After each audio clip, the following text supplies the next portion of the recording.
500 மற்றும் 1000 ரூபாய் நோட்டுகள் செல்லாது என அறிவித்தது போல அடுத்து பிரதமர் மோடி எதற்கெல்லாம் செக் வைக்க போகிறார் தெரியுமா? தங்க நகை. நகை வாங்கும் பொழுது கண்டிப்பாக பான் கார்டு இருந்தால் மட்டுமே நகை வாங்க முடியும். பான் கார்டு இல்லாமல் நகை வியாபாரம் செய்தால் அந்த கடைக்கு சீல் வைக்கப்படும். நிலம் மற்றும் சொத்துக்கள்.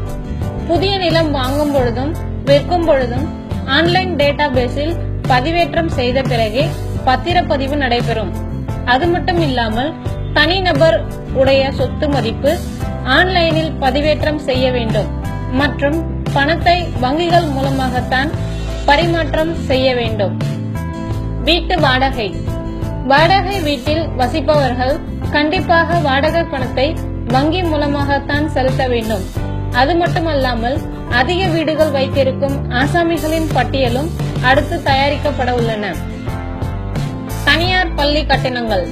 இனி அரசு மூலமாகவே தனியார் பள்ளி மாணவர்களுக்கு கட்டணங்கள் வசூலிக்கப்படும். தனியார் பள்ளிகள் கற்றுக் கொடுத்தால் மட்டும் போதுமானது. லஞ்சம். அரசு அதிகாரிகள் லஞ்சம் வாங்கியது நிரூபிக்கப்பட்டால் அரசு வேலை பறிக்கப்படுவதோடு மட்டுமல்லாமல் அடுத்த 10 வருடங்களுக்கு அவரது குடும்பத்தினருக்கு அரசு வேலை கிடைக்காது. இவ்வாறு மோடி தனது உரையில் மேலோட்டமாக தெரிவித்தார்.